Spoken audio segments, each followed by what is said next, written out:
Tommy Shelby is probably one of the most popular fictional characters of all time.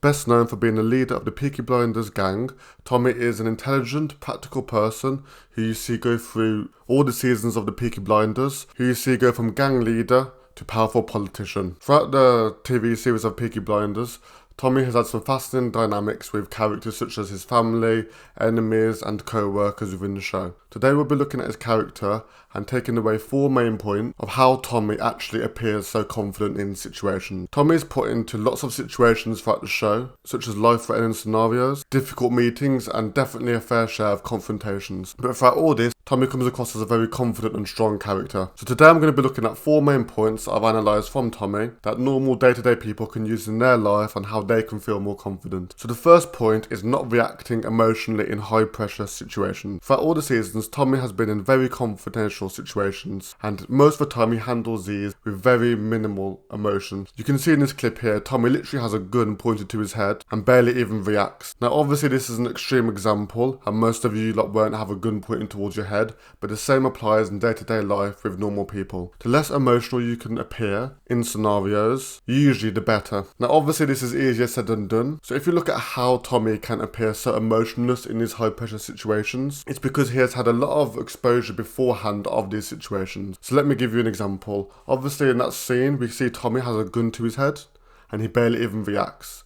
But chances are that this isn't the first time Tommy's had a gun pointed at him. He's experienced these situations before and experienced kind of danger before, to the point where now he can handle those situations without shedding any emotion. Now you can take the same points of this and apply it to your personal life. So let's say for example you're going to do a public speech where you're going to be speaking to a lot of people. One thing you can do to actually prepare for that if you know you're going to be nervous is do a smaller public speech in front of maybe some family and friends and practice your speech there. This won't fully get rid of your nerves and make you act emotionless in this situation, but what it will do is give you a taster and prepare you and give you that exposure which you will need for the real thing. We see Tommy do this time and time again. This is probably one of the most important things that Tommy does. In almost every single episode, Tommy is facing some sort of meeting or confrontation or something like that, and in almost all of them, he doesn't act in an emotional way.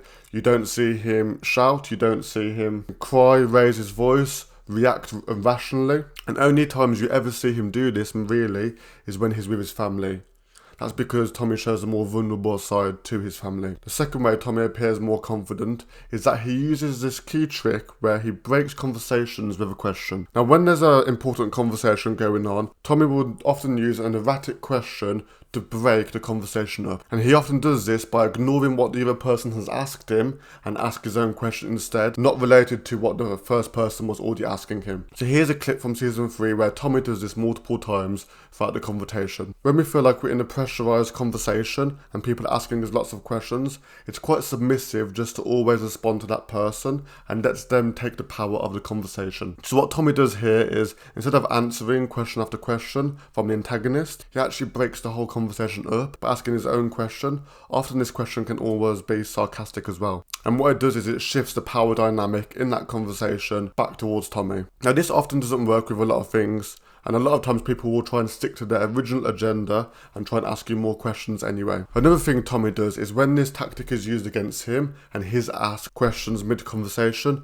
oftentimes he will ignore it and carry on with what he was saying originally. So it works both ways. Not only does this work in confrontational conversations, but it can also work in de-escalating conversations. If you feel like someone's getting upset or stressed or unemotionally able to carry on with the conversation, sometimes a light-hearted question. The third thing that Tommy does throughout his conversations to appear more confident by putting himself in the other person's shoe. You should always be trying to put yourself in their shoes and understand what their intentions are. This might sound silly, but a lot of people don't do this, just because they mainly want to focus on what they want from the conversation. Instead, you should always like to know what that person is trying to gain from the conversation. You can either do this prior to the conversation by doing research about the person, or you can also ask the person in conversation. This often works well with people that are usually higher up with you, so whether that's a boss, a mentor, an influencer. If you can find out what they want, what their problems are, what they can gain from a conversation with yourself, it makes the conversation with you a lot more valuable from their perspective. and often means that the conversation will be a lot more fruitful for yourself and that person. The fourth thing Tommy does in conversations to appear more confident is his body language. So I will at some point be making more videos on body language, so I won't get into too much detail. But as well as Tommy's unreactiveness, coldness, and ability to pick his words very carefully, he also has confident body language to go along with that. And this is really important because if you're speaking to someone